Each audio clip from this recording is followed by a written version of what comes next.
Welcome back to The Explainer. Today, we're diving into the literal Goldilocks material of modern electronics, the semiconductor. I mean, think about it.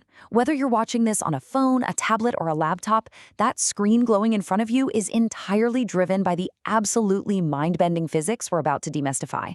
Let's get right into it. All right, here's our roadmap for today. First, meet the semiconductor. 2, mind the band gap. 3, inside the silicon atom. 4, the power of impurities. 5, N-type, V-type. And finally, building the modern world. Let's do this. Section 1. Meet the semiconductor. So what fundamentally separates the stuff that powers our digital world from the stuff that, well, doesn't? By definition, a semiconductor is a material with conductivity sitting right smack in the middle, perfectly between a highly conductive metal and a highly resistant insulator. But here's the real secret. The magic isn't just that it conducts a little bit of electricity, it's that it can be engineered to both conduct and block electricity under the exact right conditions. That ability to switch, that is literally everything. Just look at how these 3 material types stack up. On the left, we've got our conductors, your copper, your aluminum. Super high conductivity, meaning current just flows right through them freely, almost no voltage needed. Then, on the far right, insulators like glass and rubber. Very low conductivity, completely blocking the flow. But right there in the middle are stars, semiconductors, like silicon and germanium. They've got this medium conductivity. They don't just let power run wild like a burst pipe, but they don't block it completely either. They give us precise, perfect control. Moving on to section 2, mind the band gap. Okay, to understand the physics driving this behavior, we really have to look at energy bands. In any material, electrons hang out in the lower valence band. But to actually create an electrical current, they need to jump up to the conduction band. The space between those two, that's a forbidden zone we call the band gap. Now in metals, over on the left, these bands overlap, so electrons move super easily. In insulators, in the middle, that gap is massive. Electrons are completely stuck, no current. But for our semiconductor on the right, that gap is small. It just takes a tiny nudge of external energy, like heat or light or voltage, for electrons to hop across. Basically, the smaller the gap, the easier they move. This actually brings us to a super elegant concept, the Fermi level. Think of that dotted line right there as basically the water level of electron probability. Notice how in the metal on the far left, that dotted line sits right inside the overlapping bands. High conductivity, right? But for our semiconductor in the middle, that Fermi line sits perfectly inside that small forbidden band gap. This right here is the quantum sweet spot. It's exactly what gives us a controlled conductor instead of a totally open hose or a totally blocked pipe. All right, section 3, inside the silicon atom. Now that we've got a handle on the abstract energy bands, let's look at the actual physical atom. Silicon has an atomic number of 14, so 14 electrons total. But honestly, you can forget 10 of them. The absolutely crucial number to remember here is 4. Silicon has exactly 4 valence electrons sitting in its outermost shell.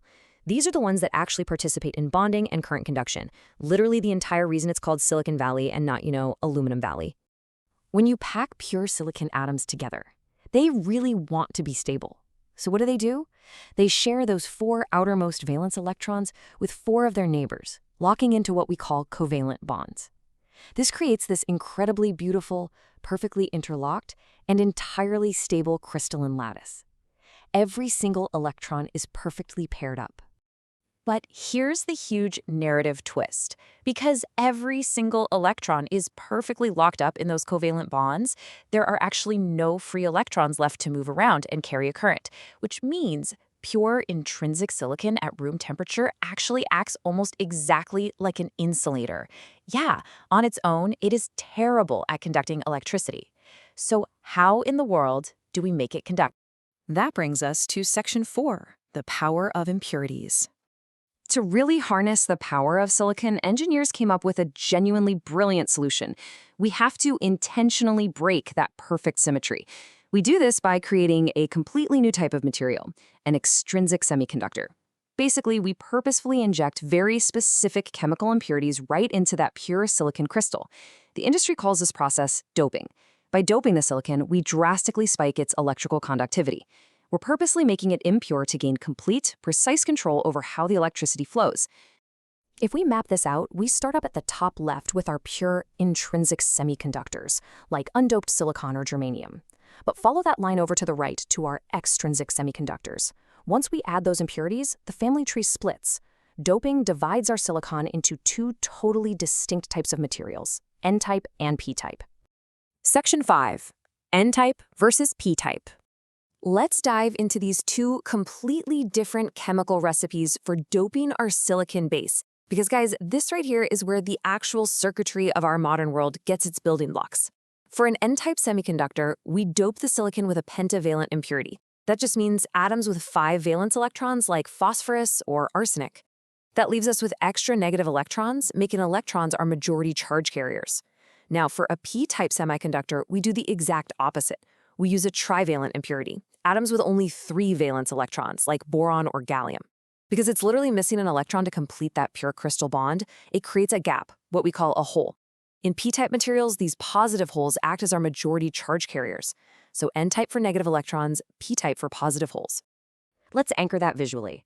Looking at the N-type lattice on the right, you see that red impurity atom with a +5. It easily bonds with 4 of its neighbors, sure, but there's one extra electron just left over. That free electron is now free to wander the lattice, carrying an electric current.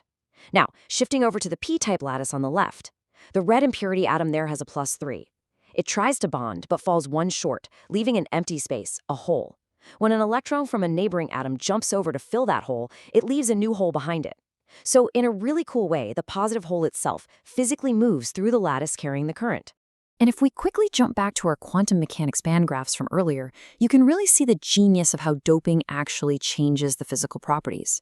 In the N-type material, adding extra free electrons shifts that Fermi water level all the way up right next to the conduction band.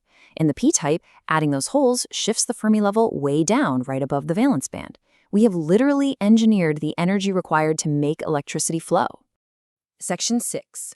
Building the modern world.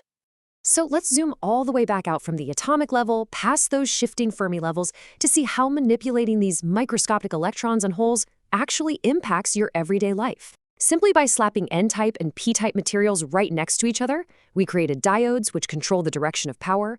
We created transistors, acting as microscopic digital on-off switches.